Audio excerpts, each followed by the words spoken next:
حضرت شیخ ابراہیم قندوزی کی آمد۔ ایک دن حضرت خواجہ معین الدین چشتی حسب معمول درختوں کو پانی دے رہے تھے۔ حضرت شیخ ابراہیم قندوزی گھومتے پھرتے اسی باغ کی طرف آن نکلے۔ حضرت شیخ ابراہیم قندوزی اسی آبادی میں رہا کرتے تھے جہاں آپ مقیم تھے، اور وہ اللہ عز و جل کے عشق میں اس قدر ڈوبے ہوئے تھے کہ ان پر عشق حقیقی کی وجہ سے اکثر خود فراموشی کی حالت طاری رہتی تھی۔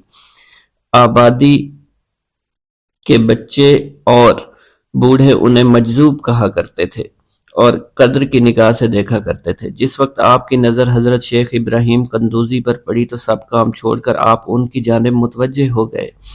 آگے بڑھ کر خوش آمدید کہا اور دست مبارک کو بوسہ دیا، پھر نہایت عزت اور احترام کے ساتھ ایک سایہ دار درخت کے نیچے بٹھایا۔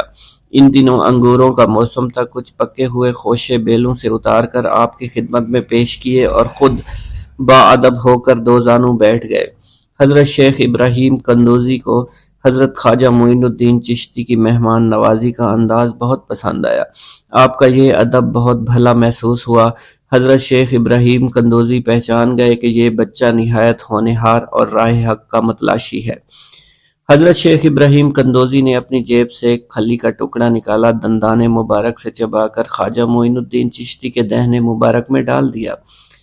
وہ کھلی کا ٹکڑا شباب معرفت کا جام تھا جسے پیتے ہی آپ پر خودی کی کیفیت طاری ہو گئی اور نگاہوں سے تمام حجابات دور ہو گئے۔ آنکھوں میں نور ہی نور چھا گیا، تعینات کے حجابات سامنے سے اٹھ گئے، جوش حیرت قلب پر طاری ہو گیا، آنکھیں کھلی کی کھلی رہ گئیں۔ یہ نہیں کہا جا سکتا حضرت خواجہ معین الدین چشتی اس حالت فراموشی میں کب تک آئینہ حیرت بنے رہے۔ جب آپ کو ہوش آیا تو ساقی جام معرفت محفل سے اٹھ چکا تھا، دل قابو سے باہر ہو گیا، طبیعت پر جبر کر کے دامن صبر قرار تھام کر کے بیٹھ گئے۔ عشق میں صبر چونکہ انتہائی دشوار ہوتا ہے، لہٰذا حضرت خواجہ معین الدین چشتی کو بھی قرار نہ رہا، اور جو جلوہ آپ کو حضرت شیخ ابراہیم قندوزی دکھا چکے تھے، اس جلوہ کو دیکھنے کے بعد آپ خود پر ایک دیوانگی کی ایک کیفیت طاری ہو چکی تھی، اور دنیا اور دولت، دنیا سب حقیر اور بے وقعت دکھائی دینے لگی۔ آپ کے قلب میں عشق خداوندی جوش مارنے لگا اور قلب تمام دنیاوی آلائشوں سے پاک ہو گیا اور دنیا سے بے پرواہ ہو چکا تھا۔ جیسے جیسے وقت گزرتا گیا، حضرت خواجہ معین الدین چشتی کی دیوانگی اور وارفتگی بڑھتی چلی گئی۔ آپ نے حضرت شیخ ابراہیم قندوزی کے ہاتھوں جام معرفت پینے کے تیسرے دن ہی اپنی تمام املاک فروخت کر کے اس رقم کو راہ خدا میں خرچ کر دیا اور خود معمولی ساز راہ لیا اور اپنے وطن اور اپنے عزیز و اقارب اور رفقا کی محبت کو خیر باد کہہ کر چل دیے۔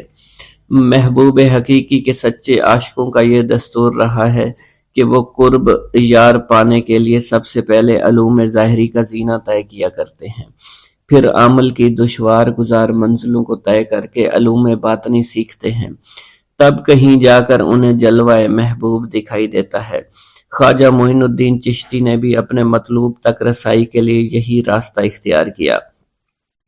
اس زمانہ میں ترکستان کی سرحد پر واقع سمرقند اور بخارا کے عظیم الشان دارالعلوم عالمگیر شہرت رکھتے تھے۔ مشرق و مغرب کے ہزاروں طلبہ ہر سال علم کی دولت سے مالا مال ہونے کے لیے ان دارالعلوم کا رخ کیا کرتے تھے۔ حضرت خواجہ معین الدین چشتی نے تحصیل علوم و فنون کے لیے سمرقند بخارا کا انتخاب کیا۔ بخارا پہنچ کر آپ علم حاصل کرنے میں مشغول ہو چکے تھے، اگرچہ حضرت خواجہ معین الدین چشتی کی صغیر سنی کی تعلیم کے متعلق کسی سوانح نگار نے قلم کو جنبش نہیں دی کہ والدین نے آپ کو گھر میں ابتدائی تعلیم دی تھی، مگر سادات خراسان کے مقتدر خاندانوں سے تعلق اور عارف و کامل صاحب فضل و کمال باپ کی گود میں پرورش پانے والے حضرت خواجہ معین الدین چشتی بھلا کیوں کر ان پڑھ رہ سکتے تھے۔ حالات و واقعات کے سیاق و سباق میں غور کرنے سے معلوم ہوتا ہے کہ آپ نے اگرچہ زیادہ تعلیم تو نہیں، کم از کم قرآن مجید کی تعلیم اور علوم مروجہ کی ابتدائی کتابیں ضرور پڑھی ہوں گی، اور یہ بات بھی بعد از قیاس نہیں کہ قرآن مجید کے کچھ سپارے بھی حفظ کیے ہوں۔ بہرحال بخارا پہنچنے سے پہلے آپ نوشت خواندند سے واقف ضرور تھے۔ حضرت خواجہ معین الدین چشتی بخارا کے تمام علماء فضلاء کے حلقہ درس میں شریک ہوئے۔ تذکروں اور سوانح عمری کے مطالعہ سے یہ پتہ نہیں چلتا ہے کہ آپ نے کن کن اساتذہ کے سامنے زانوئے تلمند طے کیا، مگر آپ کے اساتذہ میں حضرت مولانا حسام الدین بخاری خصوصیت کے ساتھ قابل ذکر ہیں، جنہوں نے آپ کو دستار فضیلت عطا فرمائی۔ حضرت مولانا حسام الدین بخاری کی دستگاہ سے آپ نے علوم ظاہری کی تکمیل فرمائی۔ 23 سے 24 برس کی عمر میں علوم ظاہری کی تکمیل کے بعد صفائی قلب اور تزکیہ نفس کا ضروری سامان حضرت خواجہ معین الدین چشتی کو باہم پہنچ گیا تھا، مگر قلب جس تسکین کا متلاشی تھا وہ نصیب نہ ہوئی، اور جس محبوب کو جی بھر کر دیکھنے کی آرزویں دل میں چوٹکیاں لے رہی تھی اس تک ابھی رسائی نہیں ہوئی تھی۔ عشق اور مشک چھپائے نہیں چھپتا، عشق کی آگ حضرت خواجہ معین الدین چشتی کے تن اور من کو جلا رہی تھی۔ تعلیم کی ہوا نے اس آگ کے شعلوں کو اور بھی تیز کر دیا، محبت کا ذوق بڑھ رہا تھا، عشق کے جذبات بھڑک رہے تھے۔ بالآخر جب بے قراری جنون کی حد کو پہنچی، آپ جانب عراق روانہ ہوئے۔ قصبہ سبحان پہنچ کر حضرت شیخ نجم الدین کبرا سے ملاقات ہوئی، اور 15 دن آپ نے حضرت شیخ نجم الدین کبرا کے ہاں قیام فرمایا۔ سبحان سے روانہ ہو کر حضرت خواجہ معین الدین چشتی بغداد شریف روانہ ہو گئے۔ ان دنوں حضور سیدنا غوث اعظم قصبہ جبل میں تشریف فرما تھے۔ یہ قصبہ کوہ جودی کے دامن میں آباد تھا، جہاں طوفان نوح کے وقت حضرت نوح کی کشتی آ کر رکی تھی۔ آپ حضور سیدنا غوث اعظم کی صحبت اور زیارت سے مشرف ہوئے۔ اس وقت آپ کی ابتدائی حالت تھی۔ حضور سیدنا غوث اعظم نے آپ کے حق میں دعائے خیر فرمائی۔ اس وقت آپ کی ابتدائی حالت تھی۔ حضور سیدنا غوث اعظم نے آپ کے حق میں دعا فرمائی۔ انہوں نے بشارت دی کہ آپ مقتدائے روزگار ہوں گے۔ خلق اللہ آپ سے فیض یاب ہو گئی۔ آپ نے حضور سیدنا غوث اعظم کے پاس کچھ عرصہ قیام کیا اور واپس تشریف لے گئے۔ بسم اللہ الرحمن الرحیم۔ حضور سیدنا غوث العظم حضرت سیدنا عبد القادر جیلانی رحمۃ اللہ علیہ فرماتے ہیں کہ احوال کے مشاہدہ اور کشف کے وقت اولیاء اللہ پر افعال خداوندی میں سے ایسی ایسی چیزوں کا ظہور ہوتا ہے جو عقلوں کو سلب کر لیتی ہے اور عادات و رسوم کو بکھیڑ دیتی ہے۔ حضور سیدنا غوث اعظم فرماتے ہیں کہ افعال خداوندی 2 اقسام میں منقسم ہیں، نمبر 1 جلال، نمبر 2 جمال۔ اللہ رب العزت اولیاء اللہ کے قلوب پر اپنی دونوں صفات کے ساتھ تجلی فرماتا ہے۔ جلال اس کا قہر ہے اور جمال اس کی رحمت ہے۔ مشاہدہ اور کشف کے بعد اولیاء اللہ دور سے دیکھتے اور سنتے ہیں، انبیاء کرام کی ارواح کی زیارت نصیب ہوتی ہے، ملائکہ اور انبیاء سے کلام کی سعادت حاصل ہوتی ہے، اور یہ سب امور عقل اور عادات و رسوم کے خلاف ہیں۔ جس وقت اللہ کی تجلی قلوب پر ظاہر ہوتی ہے تو اس وقت قلوب میں سرور طاری ہو جاتا ہے۔ اللہ عز و جل ان کے ساتھ بہترین کلام فرماتا ہے، ان کو مختلف انواع و منازل کی بشارت دیتا ہے، اور انہیں وہ منازل نصیب ہوتی ہیں کیونکہ ابتدا سے ہی قلم نے ان چیزوں کو ان کے حق میں لکھ دیا ہے۔ اولیاء اللہ کے لیے عظمت اور جلال خوف کر دینے والا ڈر ہے، اور قلب پر ایسا غلبہ لاتا ہے جس کا اثر بدن کے اعضاء پر بھی ظاہر ہوتا ہے۔ حضور نبی کریم صلی اللہ علیہ وسلم سے مروی ہے، خوف شدید کے باعث نماز کے دوران میں آپ کے سینہ مبارک سے ہانڈی کے ابلنے جیسی آواز سنی جاتی تھی، کیونکہ نماز میں آپ کو اللہ عز و جل کا جلال نظر آتا تھا اور آپ پر عظمت الہیہ کا انکشاف ہوتا تھا۔ اللہ عز و جل کے مشاہدہ کے وقت اولیاء اللہ کو جو بشارتیں ہوتی ہیں وہ حقیقت میں ان پر فضل طاری ہوتا ہے۔ اور فضل خداوندی کا ظہور ہو رہا ہوتا ہے۔ جب تک سالک اپنی ہستی میں فانی نہیں ہوتا، ذات حق کے ساتھ باقی نہیں ہو سکتا۔ اللہ رب العزت دولت وصال حاصل ہونے سے پہلے عاشقوں کو قرب وصال کی خوشخبری اس لیے دیتے ہیں کہ شاید شوق الہی کے سبب ان کی محبت حد سے گزرے، ان کی قوتیں منقطع ہو جائیں اور وہ ہلاک ہو جائیں۔ یقین کے 3 مرتبے ہیں: علم الیقین، عین الیقین، حق الیقین۔ علم الیقین کے مرتبہ پر فائز ہونے پر سالک کو اس راز کا علم ہو جاتا ہے کہ محبوب حقیقی عالم کی صورت میں جلوہ نما ہے، اور حضور نبی کریم صلی اللہ علیہ وآلہ وسلم اس شاہد لم یزلی کے لیے مرت نامہ ہے۔ پھر جب سالک ترقی کی منازل طے کرتا ہے تو وہ عین الیقین کے مرتبہ پر فائز ہو جاتا ہے، جس سے مراد یہ ہے کہ محبوب حقیقی حضور نبی کریم کی زیارت سے مشرف ہونے لگتا ہے، اور اس کا یقین وحدت الوجود پر پختہ ہو جاتا ہے، اور پھر اسے بیداری میں بھی حضور نبی کریم کی حضوری کی سعادت نصیب ہوتی ہے۔ پھر سالک عین الیقین کی منازل طے کر کے حق الیقین کی منازل پر فائز ہوتا ہے، اور اس کے قلب پر حقیقت محمد صلی اللہ علیہ وسلم کا ظہور ہوتا ہے۔ حضور سیدنا غوث اعظم حضرت سیدنا عبد القادر جیلانی رحمۃ اللہ علیہ فرماتے ہیں: اے سالک، تیرا حقیقی مقصد صرف اللہ ہے، یعنی تو اس جہان فانی میں صرف معرفت الہی کا شکار کھیلنے کے لیے آیا ہے، کیونکہ ارشاد باری تعالیٰ ہے پس اللہ کی طرف دوڑو۔ سالک کے لیے اس کا مقصود نہ آخرت ہے نہ دنیا، بلکہ اس کا مقصود صرف اور صرف اللہ عز و جل ہے اور نفس ہے، یعنی سالک اور اللہ کے درمیان حجاب نفس ہے۔ نفس سے مراد نفسانی خواہش ہیں، اور جب انسان اللہ عز و جل اور حضور نبی کریم کی اطاعت چھوڑ کر دنیاوی لذات شہوات میں مشغول ہو جاتا ہے تو اللہ عز و جل اس سے دور ہو جاتے ہیں۔ انسان 2 چیزوں کا مجموعہ ہے، بدن اور روح۔ اگر نفس کو غذا دی جائے تو بدن موٹا ہو جاتا ہے اور روح لاغر ہو جاتی ہے، اگر روح کو غذا دی جائے اور نفس کے ساتھ مجاہدہ کیا جائے تو اس سے روح موٹی تازی ہو جاتی ہے اور جسم لاغر ہو جاتا ہے۔ ارشاد باری تعالیٰ ہے: میں نے جن و انس کو اپنی عبادت کے لیے پیدا کیا ہے تاکہ وہ مجھے پہچانے۔ نفس اللہ کی ضد ہے اور اس کا دشمن ہے، یعنی وہ شخص جو اپنی نفسانی خواہش کی پیروی کرتا ہے وہ اللہ کے حکم کی عدولی کر رہا ہوتا ہے۔ ایک مرتبہ دریائے دجلہ میں سیلاب آ گیا۔ دریا کی طغیانی کی شدت کی وجہ سے لوگ پریشان حالت میں حضور سیدنا غوث اعظم شیخ سید عبد القادر جیلانی رحمۃ اللہ علیہ کی خدمت میں حاضر ہوئے۔ آپ نے اپنا عصائے مبارک پکڑا ہوا تھا اور دریائے دجلہ کے کنارے پہنچ کر عصائے مبارک کو زمین میں گاڑ دیا اور فرمایا: اے دریا بس رک جا۔ آپ کا فرمانا تھا کہ دریا کی طغیانی کم ہو گئی۔ حضرت شیخ عبد الجبائی سے منقول ہے: میری ملاقات ہمدان میں ایک شخص طریف سے ہوئی۔ یہ شخص دمشق کا رہائشی تھا۔ اس نے مجھے بتایا دوران سفر میری ملاقات بشر المفرزی سے ہوئی جو 14 اونٹوں پر شکر لادے ہوئے تھے۔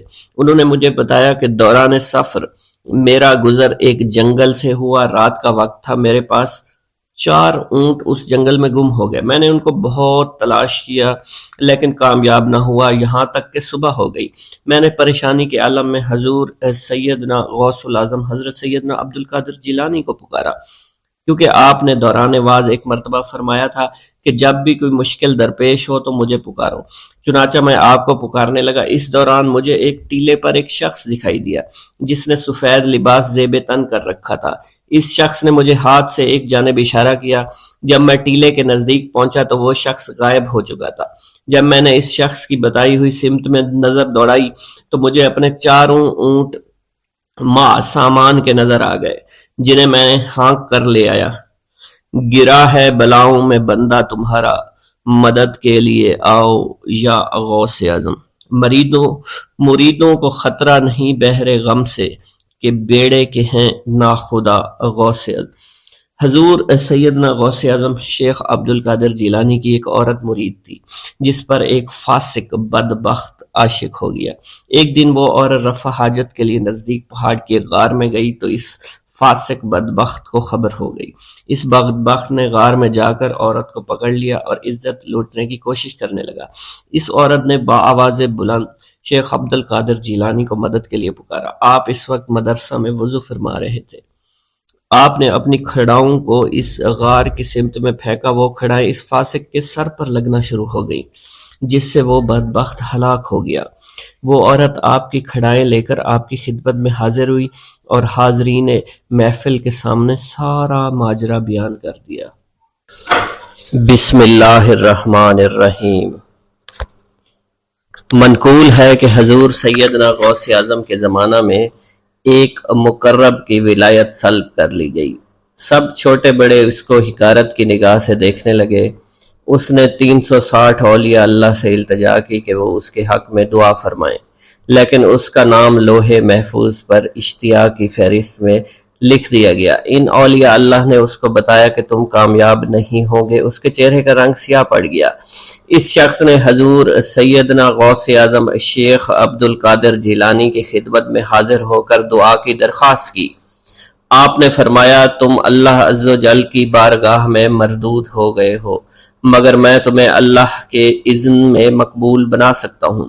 پھر حضور سیدنا غوث اعظم نے اس کے لیے بارگاہ الہی میں دعا فرمائی تو غیب سے ندا آئی، کیا تمہیں معلوم ہے کہ تم سے پہلے بھی 360 اولیاء اللہ اس کے لیے سفارش کر چکے ہیں، لیکن اس کا نام لوح محفوظ پر اشتیاق کی فہرست میں لکھا جا چکا ہے۔ یا الہی تو مردود کو مقبول، مقبول کو مردود بنانے پر قادر ہے۔ اگر تیری منشا یہی ہے تو نے اس کو مقبول بنانے کے لیے مجھ سے دعا کیوں کروائی؟ غیبی ندا آئی، اے عبد القادر، اسے میں نے تمہارے سپرد کیا، تم اسے جو چاہے بنا دو۔ چنانچہ آپ کی دعا سے وہ پھر سے بارگاہ الہی میں مقبول ہو گیا۔ حضرت شیخ ابو صالح سے منقول ہے، حضرت شیخ ابو مدین مغربی نے مجھے حضور سیدنا غوث اعظم شیخ عبد القادر جیلانی کی خدمت میں بغداد فقر کی تعلیم کے لیے بھیجا۔ آپ نے مجھے 20 دن تک اپنے خلوت خانہ کے دروازہ پر بٹھائے رکھا اور 20 روز گزرنے کے بعد مجھے قبلہ رو ہونے کا حکم دیا گیا۔ جب میں قبلہ رو ہو گیا آپ نے فرمایا اے ابو صالح اس طرف دیکھو۔ چنانچہ میں نے اس جانب دیکھا تو آپ نے فرمایا کیا دیکھ رہے ہو؟ میں نے عرض کیا بیت اللہ شریف میری نگاہوں کے سامنے ہے۔ آپ نے مجھے حکم دیا کہ اب مغرب کی سمت دیکھو۔ میں نے اپنا چہرہ مغرب کی جانب کیا تو آپ نے فرمایا کہ اب کیا دیکھ رہے ہو؟ میں نے عرض کیا کہ میں اپنے مرشد پاک حضرت ابو مدین کو دیکھ رہا ہوں۔ ایک مرتبہ سنان نامی عیسائی پادری نے حضور سیدنا غوث اعظم کی محفل میں حاضر ہو کر سلام عرض کیا۔ حاضرین کھڑے ہو کر بیان دیا کہ میں یمن کا رہنے والا ہوں، میں نے ارادہ کیا کہ میں اسلام قبول کروں گا۔ اسی دوران میرے دل میں خیال پیدا ہوا میں اس دور کی سب سے بہترین شخصیت کے دست مبارک پر کلمہ پڑھوں۔ اسی سوچ کے دوران مجھے نیند آ گئی۔ خواب میں مجھے حضور سیدنا عیسیٰ کی زیارت نصیب ہوئی۔ آپ علیہ السلام نے مجھ سے ارشاد فرمایا بغداد چلے جاؤ، شیخ عبد القادر کے دست حق پر اسلام قبول کرو، کیونکہ اس وقت وہ روئے زمین پر تمام لوگوں میں افضل اور اعلیٰ ہیں۔ حضرت شیخ عمر الحکیمانی سے منقول ہے، ایک مرتبہ حضور سیدنا غوث اعظم کی خدمت میں 13 لوگ دائرہ اسلام میں داخل ہونے کے لیے حاضر ہوئے۔ ان لوگوں نے بیان کیا کہ ہم عرب کے عیسائی ہیں اور ہم نے کلمہ پڑھنے کا ارادہ کر لیا ہے۔ ابھی یہ سوچ ہی رہے تھے کہ کس مرد کامل کے دست حق پر کلمہ پڑھیں گے، ہمیں ہاتف غیب سے آواز سنائی دی کہ بغداد جا کر شیخ عبد القادر جیلانی کے دست مبارک پر کلمہ پڑھو۔ حضرت شیخ زین الدین ابو الحسن علی بن ابی طاہر سے مروی ہے، فرماتے ہیں میں نے حضور سیدنا غوث اعظم سے علم حاصل کیا۔ اللہ عز و جل نے مجھے 1 سال میں اتنا علم دیا کہ دوسروں کو وہ علم 20 سال میں بھی نصیب نہ ہوا ہوگا۔ میں نے آپ سے مصر جانے کی اجازت طلب کی۔ آپ نے فرمایا تو دمشق پہنچ کر غازیوں کو مصر میں داخل ہونے کے لیے تیار پائے گا تاکہ اس پر قبضہ ہو جائے، مگر ان سے کہنا کہ وہ ہرگز کامیاب نہ ہوں گے، ہاں دوسری مرتبہ وہ کامیاب ہو جائیں گے۔ حضرت شیخ زین الدین فرماتے ہیں جب میں دمشق پہنچا میں نے وہی حال پایا جو آپ نے بیان فرمایا تھا۔ میں نے ان سے کہا تو وہیں نہ رکے۔ جب میں مصر پہنچا تو میں نے خلیفہ کو ان کو مقابلے کے لیے تیار پایا۔ میں نے خلیفہ سے کہا گھبراؤ نہیں، کامیاب ہو جاؤ گے۔ وہ فرماتے ہیں خلیفہ نے مجھے اپنا ندیم خاص مقرر فرمایا اور اپنے ہر راز سے مجھے واقفیت دے دی۔ پھر دوسری مرتبہ غازی آئے، انہوں نے مصر پر قبضہ کر لیا۔ مجھے حضور سیدنا غوث کے مطابق قول کے مطابق ہر ایک سے 1.5 لاکھ دینار ملے۔ مجھے مصر میں ہر خاص و عام میں مقبولیت حاصل ہوئی اور بے شمار لوگ میرے وعظ سے مستفید ہونے لگے۔ حضرت شیخ ابو الخیر سے منقول ہے، فرماتے ہیں میں شیخ ابو محمد حسن، شیخ ابو قاسم، شیخ ابو حفظ کی خدمت میں حاضر ہوئے۔ آپ نے فرمایا تم سب اپنی اپنی حاجات بیان کرو، میں انشاءاللہ تمہاری حاجات پوری کروں گا۔ شیخ ابو سعید نے کہا کہ میں ترک دنیا اختیار کرنا چاہتا ہوں۔ شیخ ابن قائد وانی نے کہا کہ مجھے مجاہدے کی قوت عطا کر دیجئے۔ شیخ بزاز نے کہا خوف الہی چاہتا ہوں۔ شیخ فارسی نے کہا اللہ کے ساتھ میرا ایک حال ہے جسے میں کھو بیٹھا ہوں، چاہتا ہوں میرا وہ حال لوٹ آئے۔ شیخ جمیل نے کہا میں حفظ کرنا چاہتا ہوں۔ شیخ عمر نے کہا میں علم کی زیادتی چاہتا ہوں۔ شیخ خلیل نے کہا میں چاہتا ہوں مجھے موت نہ آئے، یہاں تک کہ مجھے مقام قطبیت پر فائز کیا جائے۔ شیخ ابو البرکات نے کہا کہ میں محبت الہی میں استغراق چاہتا ہوں۔ شیخ ابو عبداللہ نے کہا کہ میں نائب وزیر بننا چاہتا ہوں۔ شیخ ابو مفتوح نے کہا کہ میں خلیفہ کے گھر کا استاد بننا چاہتا ہوں۔ حضرت شیخ ابو الخیر فرماتے ہیں حضور سیدنا غوث اعظم نے فرمایا انشاءاللہ تم سب کی حاجات جلد پوری ہوں گی۔ چنانچہ آپ کا قول پورا ہوا اور تمام لوگوں کی حاجات پوری ہوئیں ماں سوائے شیخ خلیل کے، کیونکہ حضرت شیخ خلیل نے قطبیت مانگی تھی جس کا وقت ابھی نہیں آیا تھا۔ حضرت ابو السعد عبداللہ سے مروی ہے کہ میری کنواری بیٹی فاطمہ گھر کی چھت پر چڑھی تو اسے کوئی چیز اٹھا کر لے گئی۔ اس وقت میری بیٹی کی عمر 16 برس تھی۔ میں حضور سیدنا غوث اعظم شیخ عبد القادر جیلانی کی خدمت میں حاضر ہوا اور سارا ماجرا ان کے گوش گزار کر دیا۔ آپ نے فرمایا تم آج رات کو کرخ کے ویرانے میں جاؤ اور تل خمس 5واں ٹیلا کے پاس جا کر بیٹھ جاؤ اور اپنے ارد گرد دائرہ کھینچ لو۔ دائرہ کھینچتے وقت بسم اللہ علی نیت عبد القادر کے الفاظ پڑھنا۔ جب رات بڑھے گی جنوں کے گروہ مختلف شکلوں میں تیرے نزدیک سے گزریں گے، تم انہیں دیکھ کر خوف زدہ مت ہونا۔ جب صبح ہو جائے گی تو جنوں کا بادشاہ ایک جماعت کے ہمراہ گزرے گا، وہ تجھ سے تیری حاجت پوچھے گا، تو اسے بتانا عبد القادر نے بھیجا ہے اور میری حاجت یہ ہے۔ ابو سعید فرماتے ہیں میں نے حکم کی تعمیل کی، آپ کے فرمان کے مطابق ڈراؤنی شکلوں والے لوگ گزرے مگر دائرہ کے نزدیک کوئی نہ آ سکا، یہاں تک کہ صبح جنوں کا بادشاہ گھوڑے پر سوار ہو کر آیا، اس کے ساتھ ایک کثیر جماعت بھی تھی۔ اس نے مجھ سے کہا میری حاجت پوچھی، میں نے اسے حضور سیدنا غوث اعظم کا پیغام پہنچاتے ہوئے کہا اور اپنی حاجت بیان کی۔ میری بات سن کر وہ بادشاہ گھوڑے سے اترا، زمین کو بوسہ دیتے ہوئے دائرہ کے کنارے بیٹھ گیا۔ بادشاہ کے بیٹھتے ہوئی جماعت بھی بیٹھ گئی۔ پھر بادشاہ نے اپنی جماعت کے کچھ لوگوں کو حکم دیا جاؤ جس نے یہ کام کیا ہے اسے میرے پاس لے کر آؤ۔ چنانچہ وہ لوگ ایک سرکش جن کو پکڑ لائے جس کے ساتھ میری بیٹی بھی تھی۔ جنوں کے بادشاہ سے کہا گیا کہ یہ ملک چین کے سرکش جنوں میں سے ہے۔ بادشاہ نے اس جن کو مخاطب کرتے ہوئے کہا کہ تمہیں قطب وقت کے قدموں کے نیچے سے لڑکی اٹھانے کی جرت کیوں کر پیش ہوئی؟ اس سرکش جن نے کہا کہ میں اس لڑکی پر عاشق ہو گیا تھا۔ بادشاہ جن نے اس سرکش جن کو سر قلم کرنے کا حکم دیا اور میری بیٹی مجھے واپس لوٹا دی۔ میں نے بادشاہ جن سے کہا کہ تم نے حضور سیدنا غوث اعظم کا حکم بجا لانے میں کوئی کسر نہ چھوڑی۔ بادشاہ جن نے کہا کہ وہ گھر بیٹھے ہم جیسے سرکشوں کو دیکھ لیتے ہیں، خواہ کتنی ہی دور کیوں نہ بیٹھے ہوں۔ جب اللہ عز و جل کوئی قطب مقرر کرتا ہے تو اسے جن و انس پر قدرت عطا فرما دیتا ہے۔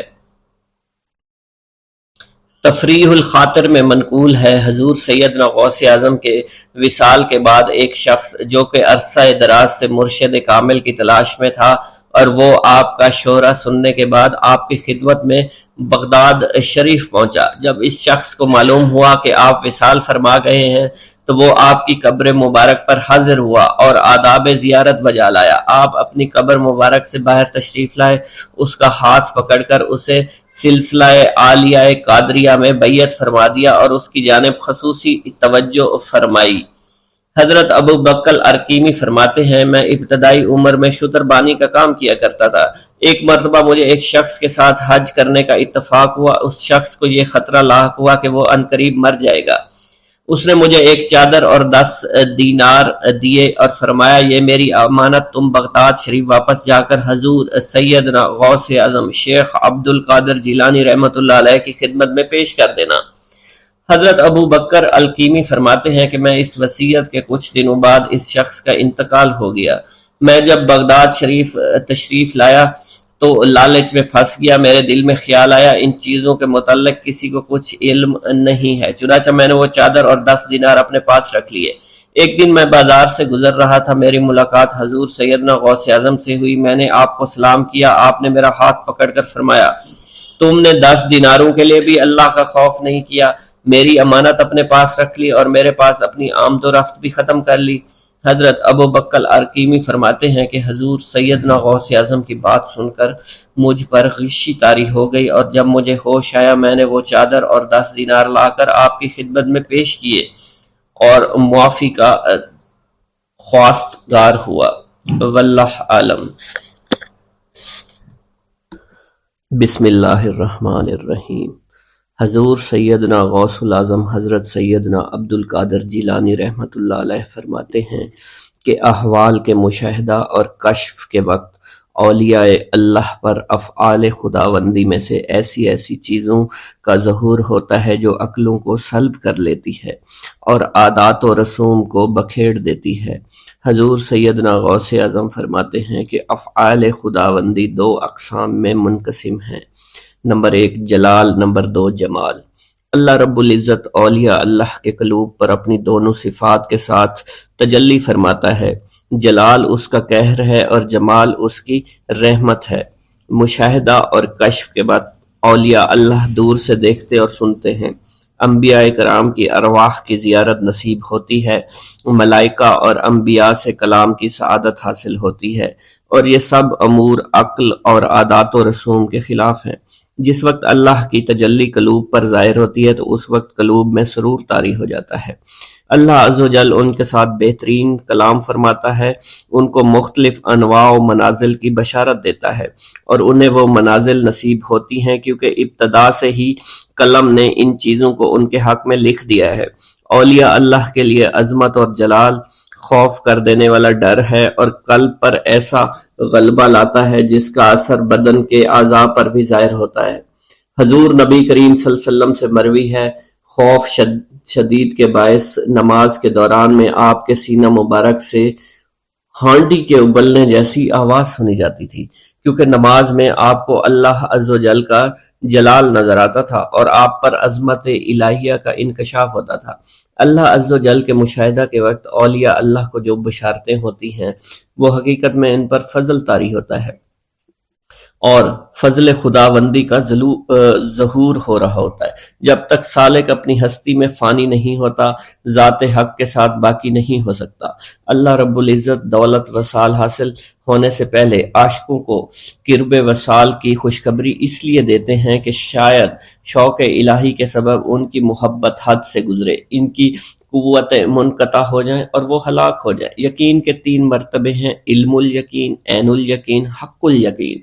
علم الیقین کے مرتبہ پر فائز ہونے پر سالک کو اس راز کا علم ہو جاتا ہے کہ محبوب حقیقی عالم کی صورت میں جلوہ نما ہے، اور حضور نبی کریم صلی اللہ علیہ وآلہ وسلم اس شاہد لم یزلی کے لیے مرت نامہ ہے۔ پھر جب سالک ترقی کی منازل طے کرتا ہے تو وہ عین الیقین کے مرتبہ پر فائز ہو جاتا ہے، جس سے مراد یہ ہے کہ محبوب حقیقی حضور نبی کریم کی زیارت سے مشرف ہونے لگتا ہے اور اس کا یقین وحدت الوجود پر پختہ ہو جاتا ہے، اور پھر اسے بیداری میں بھی حضور نبی کریم کی حضوری کی سعادت نصیب ہوتی ہے۔ پھر سالک عین الیقین کی منازل طے کر کے حق الیقین کی منازل پر فائز ہوتا ہے اور اس کے قلب پر حقیقت محمد صلی اللہ علیہ وسلم کا ظہور ہوتا ہے۔ حضور سیدنا غوث اعظم حضرت سیدنا عبد القادر جیلانی رحمۃ اللہ علیہ فرماتے ہیں، اے سالک، تیرا حقیقی مقصد صرف اللہ ہے، یعنی تو اس جہان فانی میں صرف معرفت الہی کا شکار کھیلنے کے لیے آیا ہے، کیونکہ ارشاد باری تعالیٰ ہے پس اللہ کی طرف دوڑو۔ سالک کے لیے اس کا مقصود نہ آخرت ہے نہ دنیا، بلکہ اس کا مقصود صرف اور صرف اللہ عز و جل ہے اور نفس ہے، یعنی سالک اور اللہ کے درمیان حجاب نفس ہے۔ نفس سے مراد نفسانی خواہش ہیں، اور جب انسان اللہ عز و جل اور حضور نبی کریم کی اطاعت چھوڑ کر دنیاوی لذات شہوات میں مشغول ہو جاتا ہے تو اللہ عز و جل اس سے دور ہو جاتے ہیں۔ انسان دو چیزوں کا مجموعہ ہے، بدن اور روح۔ اگر نفس کو غذا دی جائے تو بدن موٹا ہو جاتا ہے اور روح لاغر ہو جاتی ہے، اگر روح کو غذا دی جائے اور نفس کے ساتھ مجاہدہ کیا جائے تو اس سے روح موٹی تازی ہو جاتی ہے اور جسم لاغر ہو جاتا ہے۔ ارشاد باری تعالیٰ ہے، میں نے جن و انس کو اپنی عبادت کے لیے پیدا کیا ہے تاکہ وہ مجھے پہچانے۔ نفس اللہ کی ضد ہے اور اس کا دشمن ہے، یعنی وہ شخص جو اپنی نفسانی خواہش کی پیروی کرتا ہے وہ اللہ کے حکم کی عدولی کر رہا ہوتا ہے۔ ایک مرتبہ دریائے دجلہ میں سیلاب آ گیا۔ دریا کی طغیانی کی شدت کی وجہ سے لوگ پریشان حالت میں حضور سیدنا غوث اعظم شیخ سید عبد القادر جیلانی رحمۃ اللہ علیہ کی خدمت میں حاضر ہوئے۔ آپ نے اپنا عصائے مبارک پکڑا ہوا تھا اور دریائے دجلہ کے کنارے پہنچ کر عصائے مبارک کو زمین میں گاڑ دیا اور فرمایا، اے دریا بس رک جا۔ آپ کا فرمانا تھا کہ دریا کی طغیانی کم ہو گئی۔ حضرت شیخ عبد الجبائی سے منقول ہے، میری ملاقات ہمدان میں ایک شخص طریف سے ہوئی۔ یہ شخص دمشق کا رہائشی تھا۔ اس نے مجھے بتایا دوران سفر میری ملاقات بشر المفرزی سے ہوئی جو 14 اونٹوں پر شکر لادے ہوئے تھے۔ انہوں نے مجھے بتایا کہ دوران سفر میرا گزر ایک جنگل سے ہوا، رات کا وقت تھا، میرے پاس 4 اونٹ اس جنگل میں گم ہو گئے۔ میں نے ان کو بہت تلاش کیا لیکن کامیاب نہ ہوا، یہاں تک کہ صبح ہو گئی۔ میں نے پریشانی کے عالم میں حضور سیدنا غوث العظم حضرت سیدنا عبد القادر جیلانی کو پکارا، کیونکہ آپ نے دوران واز ایک مرتبہ فرمایا تھا کہ جب بھی کوئی مشکل درپیش ہو تو مجھے پکارو۔ چنانچہ میں آپ کو پکارنے لگا۔ اس دوران مجھے ایک ٹیلے پر ایک شخص دکھائی دیا جس نے سفید لباس زیب تن کر رکھا تھا۔ اس شخص نے مجھے ہاتھ سے ایک جانب اشارہ کیا۔ جب میں ٹیلے کے نزدیک پہنچا تو وہ شخص غائب ہو چکا تھا۔ جب میں نے اس شخص کی بتائی ہوئی سمت میں نظر دوڑائی تو مجھے اپنے 4 اونٹ ماں سامان کے نظر آ گئے جنہیں میں ہانک کر لے آیا۔ گرا ہے بلاؤں میں بندہ تمہارا، مدد کے لیے آؤ یا غوث اعظم۔ مریدوں کو خطرہ نہیں بحر غم سے کہ بیڑے کے ہیں ناخدا غوث اعظم۔ حضور سیدنا غوث اعظم شیخ عبد القادر جیلانی کی ایک عورت مرید تھی جس پر ایک فاسق بدبخت عاشق ہو گیا۔ ایک دن وہ عورت رفع حاجت کے لیے نزدیک پہاڑ کے غار میں گئی تو اس فاسق بدبخت کو خبر ہو گئی۔ اس بدبخت نے غار میں جا کر عورت کو پکڑ لیا اور عزت لوٹنے کی کوشش کرنے لگا۔ اس عورت نے بآواز بلند شیخ عبد القادر جیلانی کو مدد کے لیے پکارا۔ آپ اس وقت مدرسہ میں وضو فرما رہے تھے۔ آپ نے اپنی کھڑاؤں کو اس غار کی سمت میں پھینکا، وہ کھڑائیں اس فاسق کے سر پر لگنا شروع ہو گئیں جس سے وہ بدبخت ہلاک ہو گیا۔ وہ عورت آپ کی کھڑائیں لے کر آپ کی خدمت میں حاضر ہوئی اور حاضرین محفل کے سامنے سارا ماجرا بیان کر دیا۔ بسم اللہ الرحمن الرحیم۔ ناظرین گرامی، روایت میں آتا ہے کہ قطب الاقطاب حضرت شیخ عبد القادر جیلانی الحسنی والحسینی الجیلانی حضرت غوث اعظم شیخ عبد القادر جیلانی رحمۃ اللہ علیہ جب نماز ادا کرتے تو بہت زار و قطار رویا کرتے، یعنی گریہ زاری کیا کرتے تھے۔ روتے روتے آپ کی ہچکی بن جایا کرتی تھی۔ جب آپ رحمت اللہ علیہ مسجد میں اپنے مریدین اور شاگردوں کے ساتھ باجماعت نماز پڑھتے، اللہ پاک کی محبت اور عشق میں اتنے ڈوب کر عبادت کرتے کہ ان کے شاگرد آپ کی رقت آمیزی کو دیکھ کر، یعنی رونے کے انداز کو دیکھتے اور کہتے اگر اصل نماز دیکھنی ہے تو غوث پاک کی نماز کو دیکھا جائے۔ تو ایک بار کا ذکر ہے کہ آپ رحمت اللہ علیہ عراق کی مسجد میں سے باجماعت نماز پڑھ کر باہر نکلے۔ آپ کے مریدین بھی آپ کے ساتھ تھے۔ آپ نے دیکھا کہ اسی محلے میں کچھ بچے اخروٹ کے ساتھ کھیل رہے ہیں۔ آپ بچوں سے بہت پیار کیا کرتے تھے، گویا کہ خود بچپن میں کبھی بچوں کی طرح کھیل کود نہیں کر سکے، لیکن بچوں کو دیکھ کر آپ مسکراتے تھے۔ آپ آگے بڑھنے لگے اور مریدین کی بڑی جماعت بھی آپ کے ساتھ تھی۔ ابھی آپ زیادہ دور نہیں گئے تھے کہ ان بچوں نے ایک دوسرے کے کان میں کچھ بولنا شروع کر دیا اور اشارے میں باتیں کرنے لگے کہ کیا خیال ہے کہ جو بابا جی سب سے نمایاں ہیں، نورانی چمکتے ہوئے چہرے والے ہیں، سب سے آگے چل رہے ہیں، ان کو بولا جائے جو فرمائش ہمیں کرنی ہے ان سے کر دیں، کیا یہ ہمیں ڈانٹیں گے تو نہیں؟ تو کچھ سمجھدار بچے ہم زبان ہوئے اور کہا نہیں نہیں، یہ جو بابا ہے نا بہت اچھے ہیں، ان سے جو کچھ کہو گے انہوں نے وہ ہماری بات پوری کرنی ہے، ہم ان سے ایک میٹھی اور لذیذ چیز آج منگواتے ہیں۔ تو ان میں سے ایک بچہ جو سب سے بڑا تھا پاس آیا اور کہا بابا میری بات سنیں۔ آپ نے بہت پیار اور شفقت سے اس کے سر پر ہاتھ رکھا اور کہا بیٹا کہو۔ اس نے کہا کہ میرا دل کر رہا ہے کہ میں آپ سے کچھ مانگوں۔ آپ نے فرمایا کہ کہو بیٹا کیا چاہتے ہو؟ وہ کہنے لگا کہ مجھے آپ اس فلاں جلیبی والے سے جلیبی لا کر دے سکتے ہیں، میرا کھانے کا بہت دل کر رہا ہے۔ میں چلا جاتا لیکن بابا میری باری آنے والی ہے، جب تک میں جلیبی لے کر وہاں آؤں گا میری باری چلی جائے گی۔ آپ رحمت اللہ علیہ کے وہاں کے مشہور بزرگ بڑے سردار لوگ ہیں، آپ کے خادمین آپ کے نوکر بننے کے لیے جان کی بازی لگانے کو تیار رہتے ہیں۔ ادھر وہ بچے آپ کے رتبے کو بھی دیکھ رہے تھے اور یہ بھی دیکھ رہے تھے کہ آپ کون سی شخصیت ہے، لیکن پھر بھی اتنے سارے لوگوں کو چھوڑ کر آپ سے وہ بچہ کہتا ہے کہ بابا مجھے جلیبی لا کر دے دیں۔ بابا جی نے کہا کہ ٹھیک ہے میں لا کر دے دیتا ہوں۔ آپ کا ایک مرید آپ کے پاس آیا اور کہا حضرت آپ کیوں اس بات پر توجہ دے رہے ہیں؟ آپ اس بچے کی فرمائش پر جلیبی لا رہے ہیں۔ حضرت آپ پر میری جان قربان ہو، میں اس بچے کو جلیبی لا کر دے دیتا ہوں۔ آپ رحمت اللہ علیہ نے اسے اپنے ہاتھ کے اشارے سے منع فرمایا اور کہا اس نے مجھ سے کہا ہے نا تو میں ہی اس کی خواہش کو پورا کروں گا۔ پھر آپ رحمت اللہ علیہ اس جلیبی والے کے پاس تشریف لے گئے اور جلیبی والا کچھ دیر پہلے اداس بیٹھا ہوا تھا۔ آپ رحمت اللہ علیہ اس کی دکان میں تشریف لے گئے تو وہ خوشی خوشی سے جھومنے لگا۔ آپ رحمت اللہ علیہ نے اس جلیبی والے سے جلیبی لی، اس نے خوشی خوشی آپ رحمت اللہ علیہ کے ہاتھوں میں جلیبی تھما دی۔ وہ آدمی لگ بھگ 70 سال کا تھا، اس بڑھاپے میں بھی وہ کام کرنے پر مجبور تھا۔ اس کی آنکھوں میں آپ رحمت اللہ علیہ کو دیکھ کر آنکھوں سے آنسو آ گئے۔ اس نے روتے ہوئے کہا اللہ کا لاکھ لاکھ شکر ہے، اس نے میری دعا سن لی۔ آپ نے میری دکان میں قدم رکھے تو کئی دنوں سے آپ کے انتظار میں یہاں بیٹھا ہوا تھا۔ میں جانتا تھا کہ آپ ضرور میری دکان پر تشریف لائیں گے۔ آپ رحمت اللہ علیہ نے فرمایا تمہیں کیسے پتا تھا کہ میں تمہاری دکان پر آؤں گا؟ وہ کہنے لگا کہ حضرت عرصہ ہوا ہے، کئی مہینوں سے میرا کاروبار نہیں چل رہا تھا، میرا کاروبار دن بدن ٹھپ ہوتا جا رہا تھا، فاقوں تک کی نوبت آ گئی تھی۔ مجھے اپنی فکر نہیں تھی لیکن اپنے چھوٹے چھوٹے بچوں کی تھی۔ اس بڑھاپے میں اللہ تعالیٰ نے اولاد تو دی لیکن ان کو پالنے کا کوئی بندوبست نہیں ہو رہا تھا۔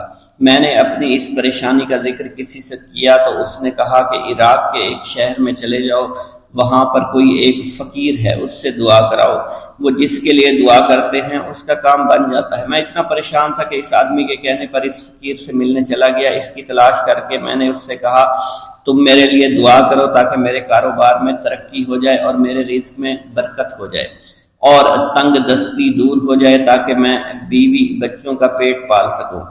فقیر مجھے دیکھ کر کہنے لگا کہ تم پیرانے پیر غوث اعظم دستگیر رحمت اللہ علیہ کو نہیں جانتے؟ میں نے کہا میں نہیں جانتا۔ وہ کہنے لگا حیرت ہے کہ تمہیں یہ پتہ نہیں کہ تم ان کو جانتے ہی نہیں کہ ولیوں کے سردار ہیں۔ میں تو بہت چھوٹا سا فقیر ہوں، میری دعاؤں میں اتنا اثر نہیں کہ وہ غوث اعظم رحمت اللہ علیہ ہیں، جس کے لیے بھی دعا کریں اس کا بیڑا پار ہو جایا کرتا ہے، اور جب اس دور میں غوث پاک رحمت اللہ علیہ خود موجود ہے تو پھر ہمارا کیا مقام ہوگا ان کی دعا کے آگے؟ ہماری دعا کچھ بھی نہیں ہے۔ میں نے کہا اگر یہ بات ہے کہ آپ سے بڑا کوئی بزرگ ہے تو مجھے بتائیے کہ غوث پاک رحمت اللہ علیہ مجھے کہاں ملیں گے اور میں کہاں جاؤں ان سے ملنے کے لیے؟ وہ کہنے لگا کہ وہ جیلان میں ہیں، تم ادھر جاؤ، ہماری کیا جرت کہ آپ کے لیے دعا کریں۔ آپ رحمت اللہ علیہ جس کے لیے بھی دعا فرماتے ہیں اس کا بیڑا پار ہو جاتا ہے اور اس کو کہیں بول جانے کی ضرورت نہیں ہوتی۔ حضور جب اس فقیر نے مجھے یہ بات کہی تو فوراً جیلان شریف میں آ گیا اور یہاں پر میں نے آپ کی تلاش شروع کی۔ آج دیکھیے آپ خود بخود میری دکان پر تشریف لائے ہیں۔ اب دیکھیے کہ آپ کے آنے سے کیسا نور میری دکان میں آ گیا ہے۔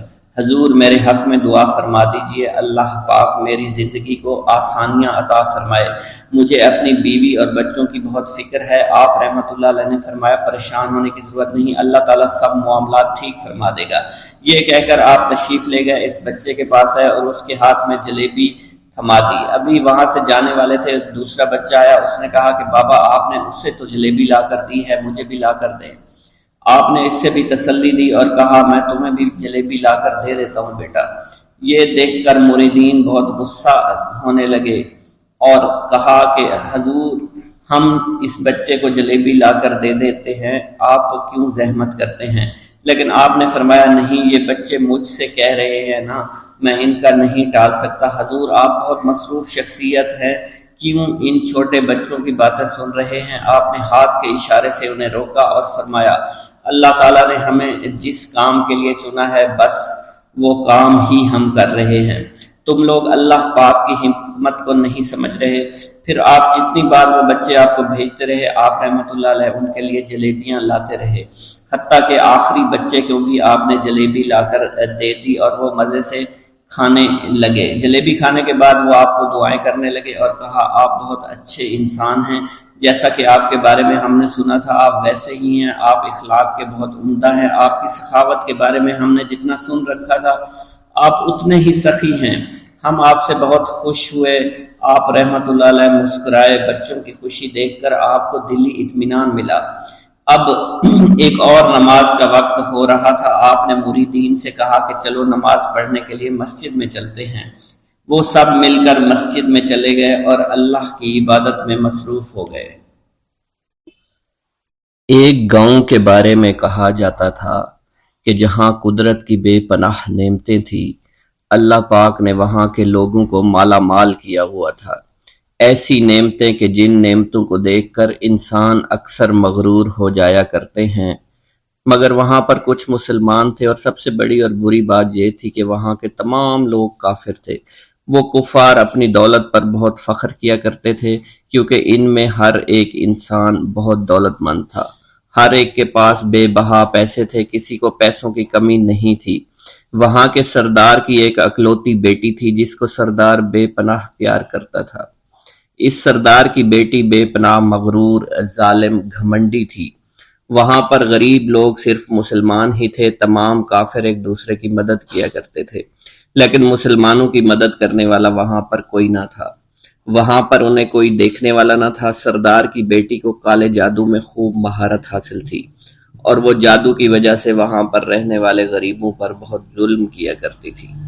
تمام مسلمان اس سے بے حد پریشان تھے اور وہ لوگوں کو غلام بناتی اور مزدور بناتی تھی۔ اگر ان میں کوئی اس کی بات نہ مانتا تو اس کو قیدی بنا کر اپنے اشاروں پر نچایا کرتی تھی۔ اس بستی میں چونکہ اکا دکا مسلمان تھے جن کا کوئی پرسان حال نہیں تھا، کوئی بھی ان کو بچانے والا نہیں تھا۔ جب وہ سردار کی بیٹی کے ظلم حد سے بڑھ گئے تو مسلمانوں میں سے ایک بوڑھے شخص نے اللہ کے حضور گڑ گڑا کر دعائیں کی، اے اللہ ہمارے چند نسلیں جو یہاں پر بچی ہوئی ہیں ان نسلوں کو تو بچا لے۔ یہ سردار کی بیٹی جس نے ہمارا جینا دشوار کر رکھا ہے، یہاں کوئی بھی انسان ہمارا حال نہیں پوچھتا اور نہ ہی ہمارے پاس مال و دولت ہے اور نہ ہی ہمارے پاس جسمانی طاقت بچی ہے۔ یا اللہ ہمارے لیے کوئی ایسا بندہ بھیج جو نہ صرف طاقتور ہو بلکہ اس جادوگرنی یعنی سردار کی بیٹی کو بھی ہرا سکے۔ اللہ رب العزت نے اس بوڑھے کی دعا کو قبول فرمایا اور یوں اس جگہ پر ایک اللہ والے کو بھیج دیا، اور وہ اللہ والے ایسے ہی بستی میں داخل نہیں ہوئے بلکہ ایک دن کچھ عجیب واقعہ ہوا۔ ان کافروں کا سردار جنگل میں سیر سپاٹے کرتے ہوئے نکلا تھا، بڑی شان سے چلتا ہوا وہ سفر کر رہا تھا۔ اچانک ایک زہریلا سانپ اس کے سامنے آیا۔ اس زہریلے سانپ نے بادشاہ کو ڈس لیا اور وہ بے ہوش ہو کر زمین پر گر پڑا اور تڑپنے لگا۔ اس کے جو ساتھی تھے انہوں نے جب اپنے سردار کو یوں تڑپتا ہوا دیکھا اور سردار کی غیر حالت دیکھی تو کہ جسے ایک زہریلے سانپ نے کاٹ لیا ہے، تو وہ فوراً اسے اٹھا کر گھر لے آئے تاکہ اسے بچانے کے لیے کچھ کیا جا سکے۔ اس لڑکی نے اپنے باپ کی جب یہ حالت دیکھی تو اپنے آس پاس کے بڑے بڑے حکیموں کو بلایا، لیکن عجیب بات یہ تھی کہ لاکھ کوشش کے باوجود زہر نکالنے میں سارے ناکام ہو رہے تھے اور زہر تیزی کے ساتھ اس کے جسم میں پھیلتا چلا جا رہا تھا۔ لیکن اسی وقت وہاں ایک درویش کی آمد ہوئی، ایک اللہ والے آئے، ان اللہ پاک نے اس مقصد کے تحت وہاں بھیجا تھا۔ اس اللہ کے ولی نے سردار کے گھر پر پہنچ کر دروازے کو کھٹکھٹایا۔ نوکروں نے پوچھا کون ہو، کس سے ملنا ہے؟ اس نے کہا میں نے سنا ہے کہ یہاں کے سردار کو سانپ نے ڈس لیا ہے۔ نوکر کہنے لگے کہ تمہیں کیسے پتا چلا کہ یہاں کے سردار کو سانپ نے ڈس لیا ہے؟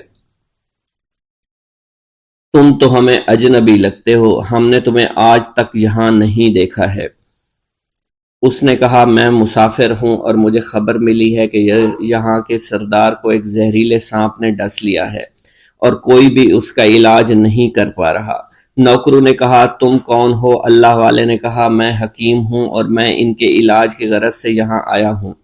وہ نوکر اللہ والے کی حالت دیکھ کر ہنسنے لگے، کیونکہ آپ نے پھٹے پرانے کپڑے پہن رکھے تھے اور دیکھنے سے بہت غریب معلوم ہوتے تھے۔ وہ نوکر کہنے لگے کہ اتنے بڑے سردار کا علاج کرو گے؟ ارے یہاں تو اس کے پاس بڑے بڑے حکیم بلائے گئے ہیں، ہمارے سردار کے پاس پیسوں کی کوئی کمی نہیں ہے، اور وہ تم جیسے غریب سے بھلا کیوں علاج کروائیں گے؟ درویش نے کہا اگر تم چاہتے ہو تمہارے سردار کی جان بچ جائے پھر مجھے اندر جانے دو۔ غلام کہنے لگا ٹھیک ہے، ہم اندر جا کر اجازت لے کر آتے ہیں۔ نوکر اندر گئے، سردار کی بیٹی سے کہا ایک غریب آیا ہے، کپڑوں سے فقیر معلوم ہوتا ہے، لیکن کہتا ہے میں سردار کا علاج کر سکتا ہوں اور میں سردار کا علاج کروں گا۔ جو زہر تیزی کے ساتھ جسم میں پھیل رہا ہے میں اس کو باہر نکال پھینک کروں گا۔ اس کی بیٹی کہنے لگی ٹھیک ہے بلا لو۔ جب وہ اللہ والے اس کے گھر کے اندر گئے تو دیکھا سردار تڑپ رہا تھا، ٹانگ کو بار بار بستر پر پٹخ رہا تھا۔ اللہ والے نے اس کے پیر کی طرف دیکھا جہاں سانپ نے اس کو کاٹا تھا، اسی جگہ اللہ والے نے تھوک دیا، فوراً وہاں سے بھاگ گئے۔ اس کے سارے سپاہی اس کی بیٹی دیکھ کر حیران رہ گئے کہ یہ بھلا کون سا دیوانہ ہے، کمرے میں آیا، علاج کی بجائے اسی جگہ پر تھوک دیا جہاں صرف کاٹا تھا، اور بھاگ بھی گیا، اس کو کوئی گرفتار نہیں کر سکا۔ سردار کی بیٹی غصے میں ٹل ملا اٹھی کہ اس نے جو گستاخی کی ہے اس کی کوئی بات نہیں، تھوک کو میں صاف کروا دوں گی، مگر اس کو تو میں ابھی گرفتار کرواتی ہوں۔ اور اس نے اپنے سردار کے ایک نوکر سے کہا کہ اس تھوک کو صاف کرو۔ اس نوکر نے تھوک کو صاف کرنے کی بجائے اس کو اچھی طرح سے ٹانگ پر مل دیا۔ لڑکی نے کہا کیا کر رہے ہو؟ اس فقیر نے میرے باپ کی ٹانگ پر تھوک دیا، اب اس تھوک کو تم مل رہے ہو؟ حکیم نے اپنے ہاتھ کے اشارے سے سردار کے بیٹے کو روک دیا۔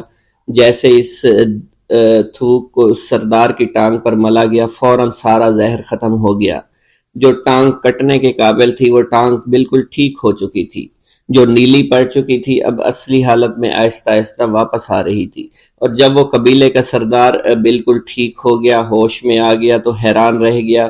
اسے بتایا کہ فقیر بابا کے تھوک کی وجہ سے آپ ٹھیک ہوئے ہیں۔ اس نے کہا وہ بزرگ تو ہمارے لیے مسیحا ہے، تم لوگوں نے انہیں جانے کیوں دیا؟ انہیں میرے پاس لے کر آؤ، انہوں نے ہم پر بہت بڑا احسان کیا ہے، ہم اس کے احسان کا بدلہ ضرور چکائیں گے۔ اس کی بیٹی جو خاموشی سے باپ کو دیکھ رہی تھی اس نے کچھ بھی نہ کہا۔ گاؤں کے سردار کے کہنے پر سارے سپاہی اللہ والے کو ڈھونڈنے کے لیے نکل گئے۔